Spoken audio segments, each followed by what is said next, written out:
কতগুলো ব্যাংক আমরা প্রতিষ্ঠা করেছি, সেগুলো লুণ্ঠন হয়েছে। এখন সরকার দিচ্ছে 40,000 your money my money, ওগুলাকে রিক্যাপিটালাইজেশন।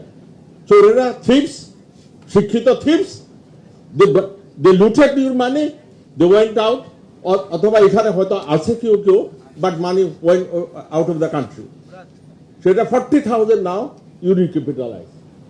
Capital market, আপনারা যদি গরিব থাকতে চান তো কেউ তো আপনাদেরকে ধনী করতে পারবে না। ওসমান ইমাম বললো না একটু আগে যে ইভেন বাকি ফলি বা অন্য কেউ বলেছে যে এটা একসময় ছিল স্মল ইনভেস্টারদের জন্য incentive in the system. 1 lakh টাকা পর্যন্ত ডিভিডেন্ড ইনকাম ট্যাক্স ফ্রি ছিল, সেটা উঠেই নেওয়া হচ্ছে। এখন যে ট্রেডিং হলে সেটা সুবিধা, যারা লং টার্ম ইনভেস্টার তাদের কোনো সুবিধা নাই, বরং উল্টা তাদের উপর ট্যাক্স ইম্পোজ করা হয়েছে। এনবিআরকে আমরা পলিসি ব্যাপারে সিরিয়াস, যেটা অর্থমন্ত্রী মহোদয় বারবার বলেছিলেন। আপনি the higher the tax rate, the higher the revenue collection, this is fallacy.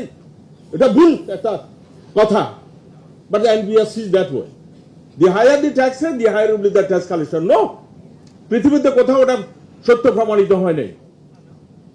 এখন এটা বিজনেস কমিউনিটি, এখানে লিডার্সরা আছে, আপনাদেরকেও এটা শাউট করতে হবে লাউডলি এন্ড ক্লিয়ারলি।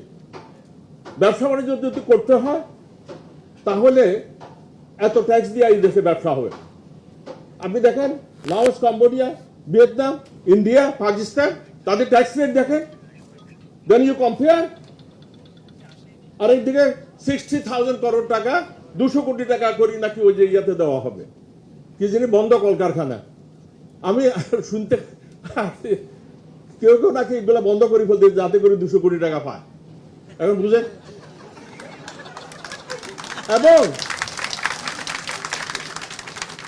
এবং 7.5% interest rate. How come you should not, policy maker should not promote many types of interest rate or rates? এটা মার্কেট ডিস্টরশন ক্রিয়েট হয়। তারা 200 কোটি টাকা নিয়ে যাদের দেয়ার ব্যাটম্যান অথবা too much cunning and clever, ওই সরকারের বন্ড কিনবে 7.5%, ওইখানে 12%। ইজি মানি, তার তো ফ্যাক্টরি চালানোর দরকার নাই। সেই জন্য আমি বলি, শুনেন, আমরা কি কখনো জিজ্ঞাসা করেছি, এখানে সব শিক্ষিত লোক আছে, আপনার ছাত্র শিক্ষক সবাই আছি আমরা, আচ্ছা আমরা যদি গরিব থাকতে চাই কেউ কি আমাদেরকে ধনী করতে পারবে? পারবে না। আমরা সিটাং ফোর্টি, এটা ইজ ইট অপারেশনাল?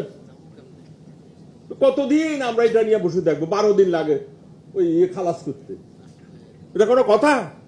অন্য দেশে 4 দিন লাগে। You do something.